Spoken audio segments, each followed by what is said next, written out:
So that we can get on and feast, I just will be very brief, and I want to say some thank yous. First of all, to Graham for your very thoughtful words, which I will want to read again and absorb. But especially to thank you for being my teacher and encourager over 25 years. Thank you so much.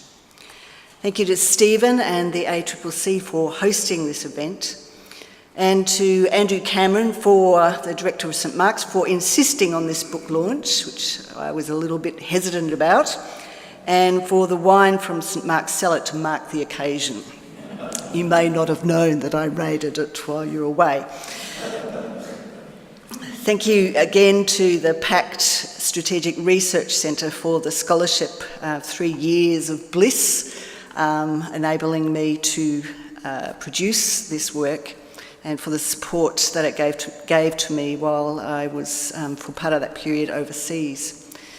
Thank you too to my PhD supervisors, the Revd Dr Sarah Batchelard and Dr Heather Thompson, especially for their light but helpful hands in territory that was unfamiliar to them.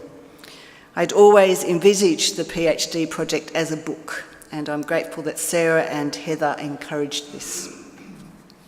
I want to thank 2 colleagues at St Mark's and the Centre for Christianity and Culture for your continued interest and encouragement along the way. Many of you have made very specific contributions to this book in terms of your own expertise, and I trust that I have not forgotten you in the acknowledgements.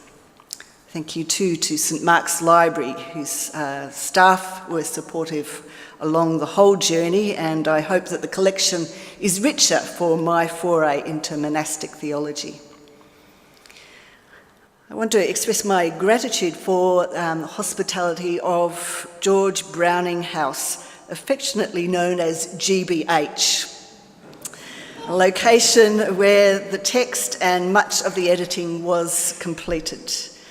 It in fact was much like a monastic environment, I like to think, with a nourishing rhythm of life. The silence and scholarly solitude of our cells in the building, morning prayer and coffee over at St Mark's, and the regular celebratory gatherings for food and wine. And I'm especially grateful for the beautiful grounds of the ACCC and the Bible Garden, where I walked and prayed and thought. Actually, mainly I was just looking at stuff, but I like to think of that as thinking of praying.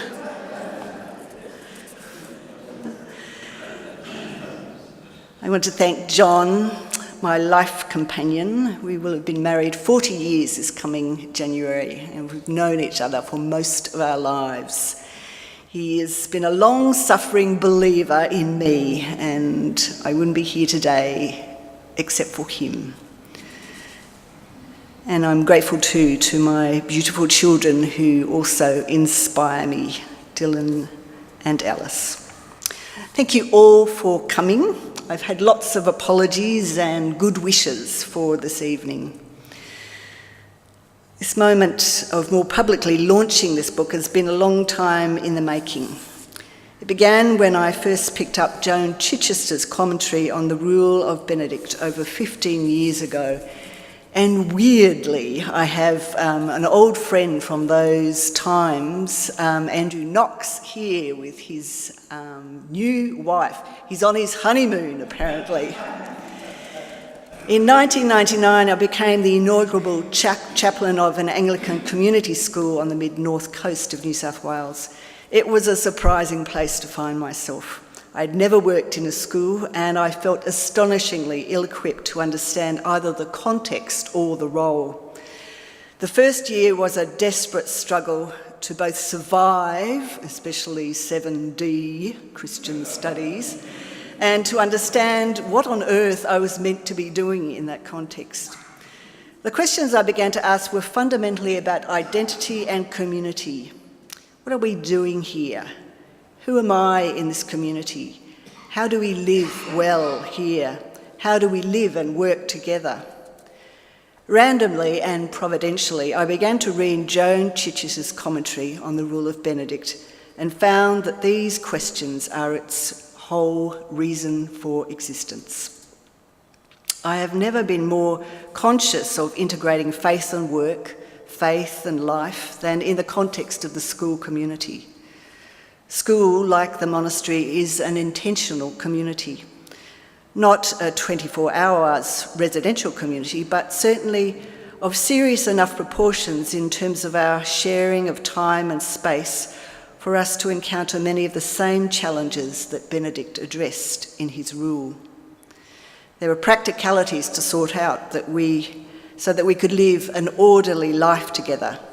There were roles to be clarified, good leadership to be exemplified, rhythms to the day and year, but above all, respectful relationships to be nourished.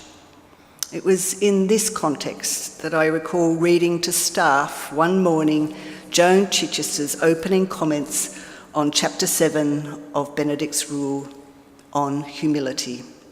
She said, "If the 20th century, and we could now read the 21st, has lost anything that needs to be rediscovered, if the Western world has denied anything that needs to be owned, if individuals have rejected anything that needs to be professed again, if the preservation of the globe in the 21st century requires anything of the past at all, it may well be the commitment of the Rule of Benedict to humility.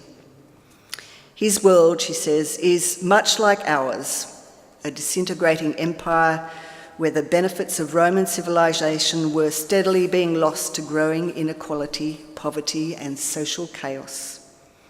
Into this," Chichester says, "Benedict of Nursia flung a rule for privileged Roman citizens calling for humility, a proper sense of self in a universe of wonders. When we make ourselves God, no one in the world is safe in our presence. Humility, in other words, is the basis for right relationships in life." This seemed to me then revolutionary and subversive. I really liked the idea that in this school we might be about something that was genuinely countercultural. In an environment awash with the language of outcomes and performance measurement, grades and awards, competitions, examinations, assessments, what could we make of Benedict's declaration that we descend by exaltation, and we ascend by humility? What if, as Chichester suggests, winning, owning, having, consuming, and controlling are not the high posts of the spiritual life? Indeed, forget the spiritual life. What if they are not the high posts of any sort of life worth living? What if humility is the marker? Well, that was the beginning, and this is the result. I hope that you will enjoy the fruits of this little journey. For me, though, the challenge remains to breathe the climate that Christian Duchage talked of, the climate that God breathes humility. The challenge remains to live in this way of humility.